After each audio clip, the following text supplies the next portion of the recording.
Well, everyone, I've been talking so much about the cheapest iPhones and the best used iPhones and everything. Now, I am somebody who actually buys the brand new iPhone when it comes out. Obviously, I have to review them, I have to talk about them, and I use them as my main device. Every single thing that I do with that phone, I use it. It's not like I have them sitting around, unlike my iPhone 12s, but even those I use on my second channel. But to be honest, I don't even go and buy like the 1 terabyte models or the, most expensive phones that come out in terms of an iPhone. And the main reason because of that is because really the only thing that you're getting when you spend more money on an iPhone besides the base model is the extra storage. There are no extra features when you go from like an iPhone 12 Pro with 128 gigs of storage to an iPhone 12 Pro with 1 terabyte of storage. As of right now, there are no differences at all. Now, that doesn't mean that's always going to happen. I feel like in the next couple generations of iPhones, we're probably going to get to a point where with the iPhone 12 Pro, there are going to be extra features if you get the higher end model. And this is something with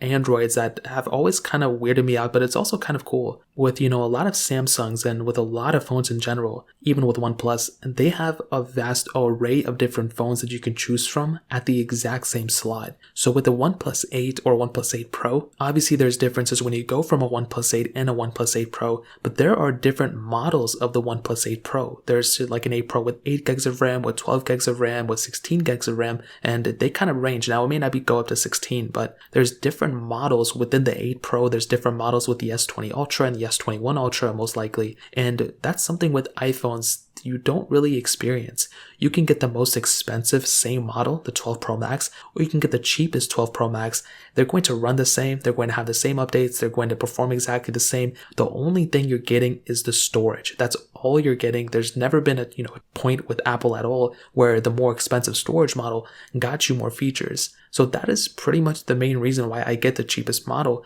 is because there's no extra features. But the question on top of that is, how important is that extra storage? In my opinion, that extra storage really isn't super important. I have iCloud Drive that I already put all my stuff in, but on top of that, I really don't even use my phone like a crazy amount, and I don't store huge files. All my stuff is pretty much backed up into Twitter, Snapchat, Instagram, TikTok. Like, these are the apps that I use. I'm not like editing videos on my phone most of the time anyway, so a majority of things I already do on my MacBook. That's why I have to get the highest storage model for my MacBooks, but for my iPhone, I don't really need to do that. So that is another massive thing to keep in mind. The 128 gigs on the base model iPhone 12 Pro does me perfectly fine. Now, on top of that, like I mentioned before, there can be a time in the future where for some reason, if you want to buy an iPhone 15 Pro, there's going to be a difference between the base model 15 Pro and the most expensive 15 Pro. If that ends up being the case, then probably it'll make sense to go buy that most expensive one. But as of right now, the speed and the features of a base model of the iPhone